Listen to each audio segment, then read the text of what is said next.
What's happening, Wargamers? Welcome to the After Action Report. And Scott, who is always just a great guy to have across the table here, he rolls with everything but CGR. uh, yeah, that was Crimson Dynamo's game. Yeah, he decided this is mine. Like very early on, just his reign of terror onto Luke Cage and Iron Fist and Blade and everything like that. Just that dictated the flow and momentum of the game so heavily, and unfortunately put you on such a back foot. And I think that, especially as a Midnight Sun player, I'm used to being super aggressive, and it's something I've learned not to be against Shield. And it's kind of interesting to see Crimson on the field, and I always like the tech he brings, and I think that he might be getting added into the roster soon. So let's have a quick chat about Crimson Dynamo, because I think Crimson Dynamo is a problematic character in the game right now. I think he brings a little bit too much to the table. He's a little bit too efficient defensive wise, and he's a little bit too efficient offensive wise. Yeah. Because look at what he did in this game. He was able to reach out and touch just so much stuff without too much problem. His propulsion thrust was getting him around whenever he needed. He was getting double actions all the time. He had power for days, even though he was stunned for a bit of it. That's kind of the big part. Is at no point was he power starved. There were times where I was definitely power starved and hurting on the stuns, and that's part of Fisk, but I think it becomes questionable when we're playing Mayor Fisk and we see a model that doesn't struggle with power whatsoever. Yeah, and that's the thing, because he just has a gainer. He's only gaining one power at a time ever, and because I was able to set up the sweet beams where I just 3 power, right? Boom. He started the early rounds because I got him up with the siblings in arms really early on. Yep. He was able to get up there really early and just absolutely power himself up like a beast.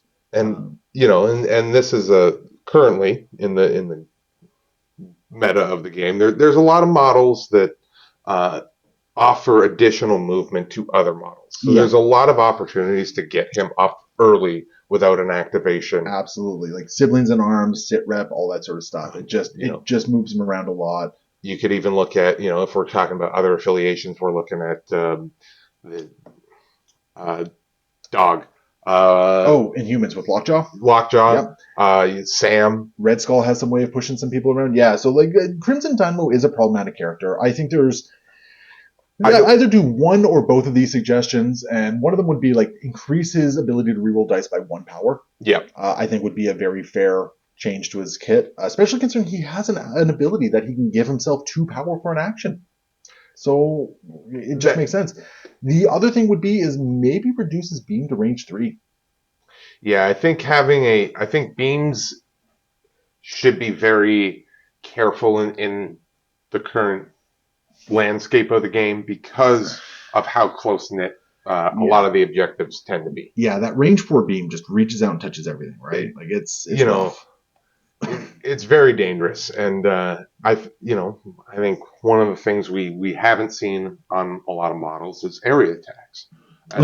In all fairness, they are not good at balancing area attacks. No, and I think that's where there might be some opportunity down the road with other models, but the beams I've seen be very problematic in some cases. Yeah, the beams, I think, in a lot of cases, might not be costed very appropriately for it, whereas the area attacks always usually seem to be improperly costed, but it is what it is. But yeah, so Dynamo was definitely a big star of the game for me. I want to say I think Hawkeye actually was a surprisingly good piece for me in this game. Hawkeye did something that was very important throughout this entire game. He didn't die to mystic attacks?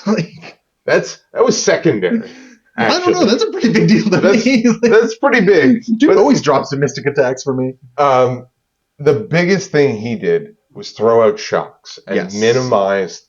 So that I think is a lot of people undervalue shock as a condition, and I think that's a problem in that. Well, look at that one attack where you had forgotten that one had been shocked. And all of a sudden, it's now it's just 3 dice, not 5 or 4. 4. You know, And that makes a big difference. That threshold is huge, right? a 3 dice attack going into 6 rather than a 4 dice attack going into 7 Yeah. No, is a it's very big difference. and I mean, yeah, and like Tony's defensive tech he just kind of Nullified. honestly, when you pulled him up here, I'm like, yeah, I accept that he's probably going down. Then he just friggin' tanked it all like a beast. As he normally does against Like me. that's crazy. Like just in general, like I think you fell victim of some very important dice rolls. Unfortunately, did not follow through for you in some cases. Your Sweet Christmas is the one that really comes to mind. Yeah, I really needed that throw to just displace Dynamo, to drain out some of that power on forcing him to move, Yeah. forcing him to. But I mean, like between like basically blocking all the damage of it and turning the throw off, it was just like, ooh. Yeah, it was just not worth that 4 power. It was or 3 power. Yeah, it was very unfortunate. Like in 7 dice, like 4 results is not a bad result for it, but staring down the barrel while I'm making you re-roll. Yeah, At every possible turn, right?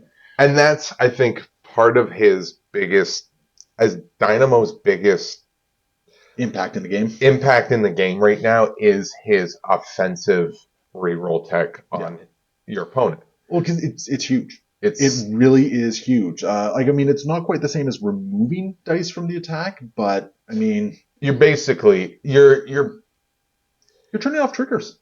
that's a big thing, right? Yeah, Like it's my huge. ability to pierce through with blade was turned off. Yep, your throw was turned off. Your pierce was turned off. Yeah, no, it's absolutely a huge deal. And I think that's where, we were talking about this during the game where I think rerolls as a mechanic in the game are fine when they're looked at from a microscope or in a vacuum.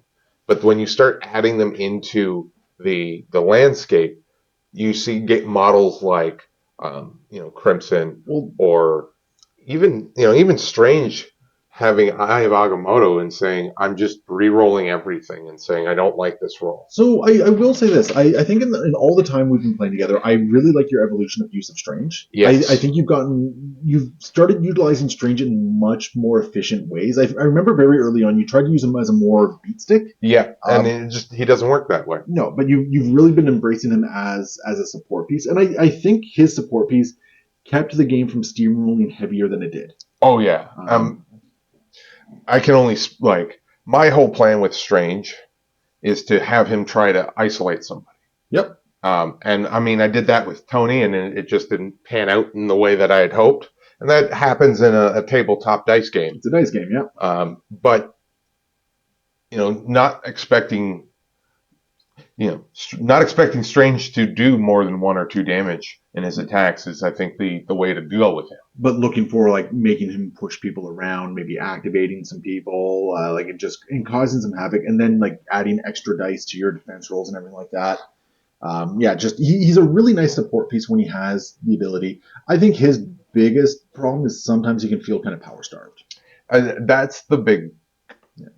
Like his issue, and I don't think it's necessarily an issue. I think it's you kind of have to just play into the shields. Yeah. So one of the scenarios I really enjoy playing with this list is Scoundrels, and that's because every time Strange gets attacked on Scoundrels, he just gets a power because he's in cover for the most part. Whenever he's in cover, he's just gaining power. Because you're converting that into a. You know what? I hadn't really considered that before, but yeah, and that is a nice little combo there. And that's so it took me a long time to figure that one out. I hadn't considered that at all. I like that. Okay, I'm gonna have to remember that one.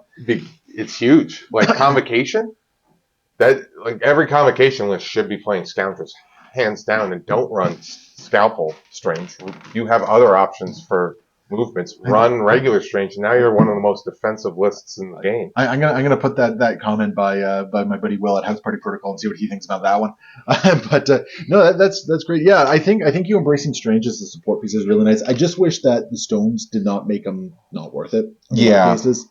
I kind of wish that they retool Time Stone a little bit, just to make it a little bit more interesting. I also, part of me would like to see some other additions other than stones, like other mechanics that are optional. It's a great mechanic that they've just let sit. And we have a bunch of what I will dub as MacGuffins in the Marvel universe to pull from. Exactly, and we can definitely see more of it. But yeah, so I think that we've said what we say about this game here. Scott, as usual, man, great game. Always have fun with you, and hopefully we get some more in the future here. Hopefully, all you guys enjoyed watching as well. Definitely sound off in the comments below. Let us know what you liked, didn't like, all that sort of great stuff, and we will see you next time. Happy wargaming.